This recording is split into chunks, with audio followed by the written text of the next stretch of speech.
Hello, this is Spartan Commander, and this is the 216th Rome Total War Brotherhood game that I've put onto YouTube. Straight away you'll see that this isn't the usual flatlands map that we play on.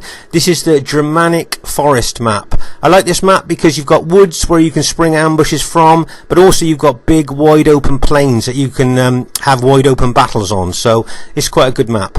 Okay, the first member of the team is Brotherhood member JGP, and he has bought the Germania faction. And then we have Brotherhood member Uther, who has bought the Rome Julii faction. And then our third teammate is Brotherhood member Steve Longshanks, who's also bought the Rome Julii faction. And then myself, Spartan Commander, who has bought the Carthage faction. Just a bit of background on this Carthage army. Years and years ago, I remember our team lost to another team, and the Greek cities player on the other team played a pivotal part in that battle, and we lost just because we didn't have good pikes to combat it. So I remember when I came out of that game, I decided to make a really good anti-Greek cities army, and I think I made about 3, and over the years I tried and tested them, and this army proved to be the kind of most effective against Greek cities for me. If you notice there, I've got something like, I think it's like 15 or 16 pike units there. And if you close in a little bit there, the Sacred Band pike units. And if you look at the upgrades on those pike units, you'll see they're really well upgraded. And then I've also got the Balearic Slingers. They've got quite good range and do a lot of damage as well. But if you notice, I've got no cavalry in this army at all. This army was bred purely to fight a Greek cities army. So it'll be interesting to see how effective this old army is on the modern day battlefield. And here is the other team. We have RTW player SAA. We think it is RTW player Hani. A lot of you will know Hani, and we think that's who this is. RTW player Hani. He's bought the Rome Scipio faction. And then we have Brotherhood member Spartan Leonidas, who has bought the Rome SBQR faction.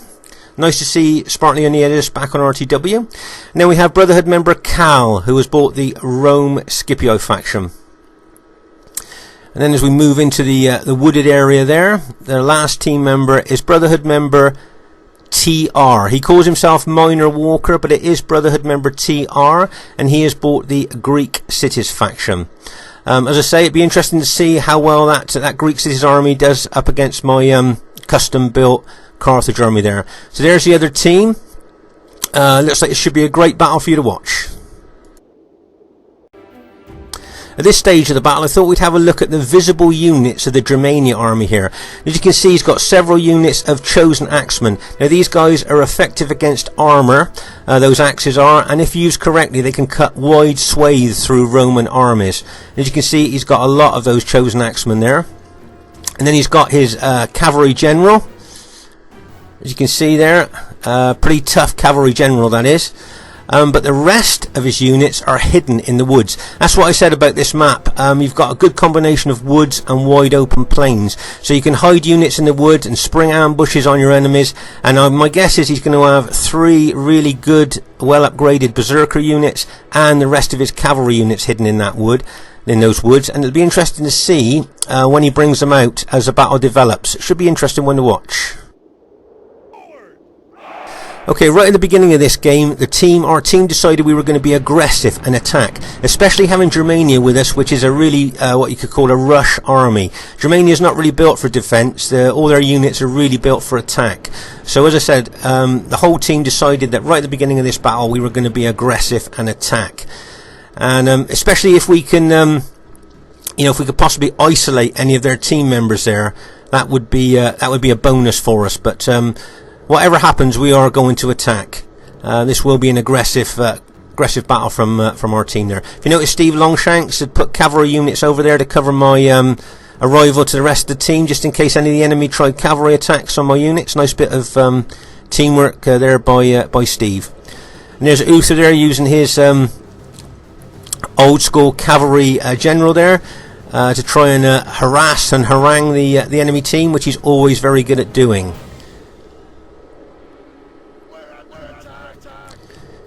And as you can see there, the Germania general's cavalry is moving, but also the Germania general has decided to bring his cavalry out of hiding here. And there's the Gothic cavalry that he's bringing out round to the flank of the Scipii general here, the enemy Scipii general. Remember, that Gothic cavalry has got a lot of good upgrades on, and the specifications of that cavalry is very good. Okay, can you see that the enemy Scipii general there is moving his army forward towards the woods there, where our Germania ally has got some of his units. He's moving there, and if you notice that we've spotted that, and Uther's bringing his units over. Right, let's just pause the game for a second here. Right, so the enemy Scipii general, who we think is Hani, is moving his army forward here in an aggressive manner. If you notice that Uther's charged his cavalry general in there, as I say, he harasses and harangues with that unit, tries to disrupt the enemy line. Nice little move there by Uther. But the main thing is that it looks like Hani's moved his Scipii army forward there in an aggressive move towards our Germania ally. But I always say it's good to be aggressive, keeps the enemy on the back foot, makes them react to you, and kind of makes them dance to your tune. But if you notice, he's advanced and he's opened up a bit of a gap between himself and his allies there. Uther spotted it, and I think Steve's going to be moving over there probably as well. And we're probably, like we said, we're going to be very aggressive in this battle. So seeing one of the enemy team kind of almost get a bit isolated here, be interested to see what happens. And in those woods somewhere are 3 well upgraded berserkers, and it'll be interesting to see when JGP decides to bring them out. But as I say, they're hiding in the woods at the moment. So there's a general overview. Bear in mind, this is a very early stage of the battle. And there's my Carthage army. Now, I use what I call the block formation here, and you can see why it's called the block formation. Now, a lot of people play with pikes in different ways, but I find that this block formation really works for me, so that's why I tend to use it. A lot of you that have played me when I bought pikes will have seen this this block formation. As I say, it seems to work well for me. So there's a general disposition of the battle so far. And let's see what happens next. Okay, like I said here, Uther spotted that the Scipii general here has become a little bit isolated on that flank. And as we said earlier, we are an aggressive team here for this battle. So Uther moves straight forward to engage that, if you like, slightly isolated Scipii army over there on our right flank. You notice that Steve spotted it as well and is moving his Julii army over towards that flank as well. And don't forget, we've got those Germania chosen axemen in that wooded area as well, probably ready to attack. Okay, can you see that my army, my Carthage army, which I built specifically, as we said earlier, to take on the Greek cities army, is shadowing that main Greek cities army. This army that I've built, this Carthage army, is not really to fight Rome with. I've bought it specifically to fight the Greek cities, and that's why I'm shadowing that Greek cities army. Meanwhile, over on that right flank, can you see that Uther's attacked with his cavalry, a nice aggressive cavalry attack there. And you can see that a lot of the enemy cavalry is over to this flank as well. Right, let's just pause the game for a second. As you can see, as I said earlier, you can see all the enemy cavalry, I think, are over on this flank here, supporting their Scipii teammate. And you can see Spartan Leonidas has moved his army over, and Cal's moved his army over as well. And you can see that the enemy Greek cities army is now moving over there to support this flank as well. So there's a lot of enemy units moving over there. You can see that JGP has got his Gothic cavalry in behind, but once again, his hidden berserkers are just doing that. They're just hiding, waiting to be brought into the action. Be interesting to see when JGP decides to bring them into the battle. Right, you can see that several of JGP's axemen are moving around to the flank here. His chosen axemen moving around to the flank, looking to charge into the flank of the enemy Scipii team, but also he's thrown 4 or 5 of his chosen axemen into attacking the Scipii infantry there. Now remember that those chosen axemen are effective against armour, so they can do a lot of damage to Roman troops. Right, can you see Uther charging his cavalry in? Steve Longshanks charging his cavalry in as well. Massive cavalry hits going in here on this on our right flank. And you can see that the enemy are actually counter-attacking with their cavalry as well, and bang, as that cavalry hits home. That's one massive cavalry and infantry hit on this right flank here. Now you can see a lot of our allies' Juliar units are starting to rout here under the impact of all that cavalry. But can you see that JGP has brought some of his effective against armour chosen axemen here on this flank? Nice little tactical move. Right, let's just pause the game for a second. Right, as you can see, a lot of Scipii cavalry and infantry just charged in here, routed several of Uther's units. But JGP is now bringing in his effective against armour archers on this flank. Nice little tactical move there by JGP.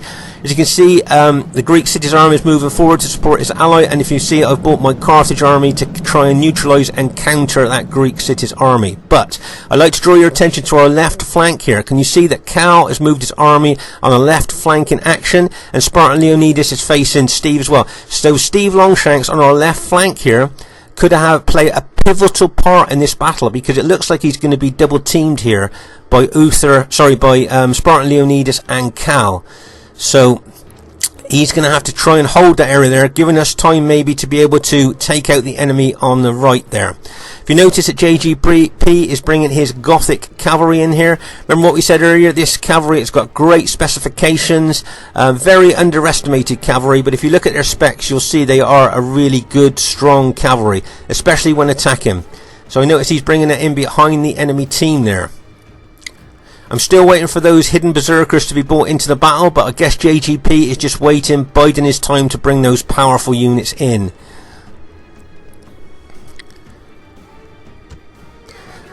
Okay then, so you can see that the, as I say, the Greek city's general's moving his army forward to support this flank here. And if you notice, I brought my Carthage army to try and, as I said, counter and neutralise that Greek city presence.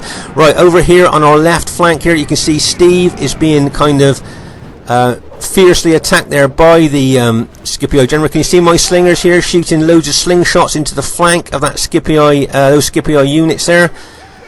But if you notice, as I said, Steve now has kind of almost got a pivotal role there to try and hold out against two armies there to defend our rear, if you see what I mean, giving us a chance to try and beat the enemy on our right flank here. Uther's attacking really aggressively with his Julio army. I'm pressing forward with my Carthage army. Okay, the berserkers are on the field. They are in the house. You can see that Steve activated them. Can you see their red flashing banners above them? That's a sign they've been activated, and these guys are charging. Look at the upgrades on these berserkers. Big upgrades. And these guys could have a pivotal part in this battle, hitting from this flank here. Really strong, fresh berserker units charging in. Right, let's just pause the game for a second to take stock of exactly what's happened here. If you notice that Steve has turned his Julio army to face the threat here of Cal's attacking flanking action there, but also he's got Spartan Leonidas' massive infantry army there coming in on his flank as well there, charging into that flank. So Steve, as I say, is doing a really great job at holding those armies there. If you notice, I'm aggressively attacking forward with my Carthage army into those Greek city units in front of me. But as I said, Steve here has got a very, very important job to do to try and hold the enemy back, to stop them coming in behind us. Let's say I'm advancing with my Carthage Sacred Band pikemen in there, and Uther's attacking extremely aggressively as well with his Julio units. Okay, there's the berserkers moving in. Just thought I'd show you a close-up. Maybe new players to the RTW haven't seen how effective these berserkers can be. They're so strong, their specifications are so strong that they actually smash enemy troops up in the air as they hit them with those effective against armour maces. Remember, berserkers are based on real historical characters that literally used to go berserk when they went into battle. And because you can see there, they're already starting to rout some of the enemy units there. As I say, if you notice, I'm pressing forward my Carthage Sacred Band, taking the battle to those Greek city units, but Steve there is holding absolutely really solidly on our left flank there against massive enemy attack. As I say, holding there, as he's doing, is a pivotal part of the battle, stopping the enemy getting in behind us.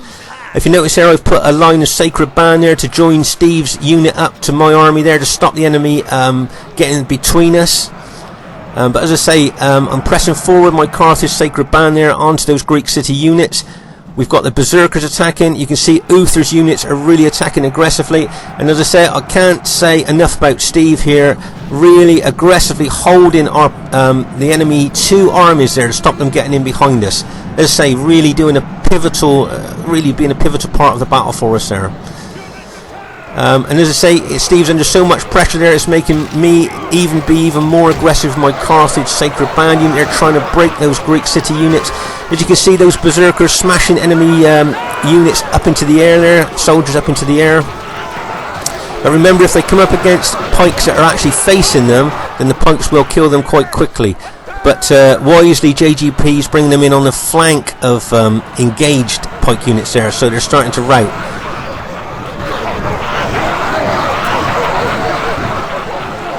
As you can see there, the Berserkers, if you can listen to the sound that those Berserkers make, it's kind of a screeching, screaming noise as they charge forward there.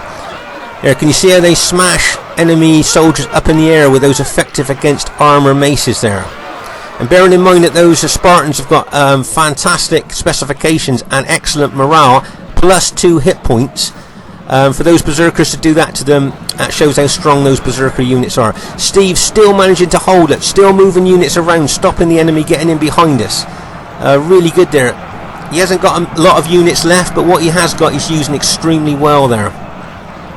Let's say Uther's still being extremely aggressive with his units there, as I'm being aggressive with my my Sacred Band units. Right, now if you notice that the Germania Berserkers and my Sacred Band units are moving in on the enemy SBQR infantry's flanks there. Can you see that? That's a nice combination of tight pike units and Berserkers moving in on those SBQR units there. Once again, you can see those Berserkers as they move in, smashing SBQI soldiers up in the air. Can you see that? Just goes to show how powerful those Berserker units are in this game. Kind of reflects exactly what they were on the battlefield, as we talked about before, as historical characters. And as you can see there, Cal's Scipio units are charging in from behind, but Steve had held them off so long now that now they're charging in to routing friendly troops, which has dropped their morale, and they're routing as well now. And it looks like our aggressive attacking tactics seem to have paid off in this battle here. They say JGP and Uther were extremely aggressive with the way they fought, and I tried to be aggressive with my Carthage Sacred Band. And they say Steve did a really great job at holding 2 armies off there, stop them getting in behind us. Here's a close-up of Berserker units here fighting the pikes here. Now, can you see the Berserker units have charged straight into those pike units there? And as I said, pike units can usually kill and stop Berserker units, and if you notice here, a lot of the Berserkers are actually being killed by the pikes because they're taking them head on. But if you notice behind those that pike unit, you can see I've got slingers shooting slingshots into the back of those pike units there. Plus their morale will be lowered by there because they'll be scared of the Berserkers. So it wouldn't surprise me if that unit, there you go, and that unit is now routed there, with the Berserkers and the slingshots hitting them there.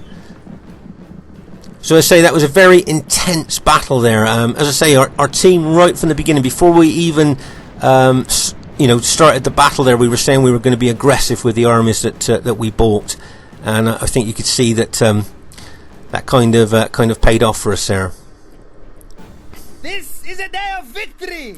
You can see how intense the battle was by the piles of dead there. It's if you like, it's quite a narrow battlefield there that the fighting actually took place on. That's why there's so many piles there. First thing I'd like to say is really well played to everybody in the game there. Some really aggressive work by both teams there. So really well done to all of you. I'd just like to say that attacking, being aggressive is what we've always said on other battlefields is good. It keeps the enemy on the back foot, makes them kind of react to you. But if you're over aggressive and you don't take your teammates with me, you can get a bit exposed there. Just like I say, Uther did extremely well there with the way he attacked, very aggressively there. And Steve Longshanks, as I say, really great defending work there to stop the enemy, fighting off 2 armies there to stop the enemy getting in behind us there as we attacked on that right flank. So really well done to Steve there, and really well done to Uther. And JGP, I think bringing his berserkers in when he did, he timed that attack just right. So really well done to JGP as well. As I say, Spartan Leonidas, Cal and Minor Walker did extremely well, and as I say, Hani was very aggressive at the beginning there, but as I say, if you're over aggressive and you kind of don't take your teammates with you, don't let them know what's happening, then you can get a bit isolated, which I think we kind of saw there.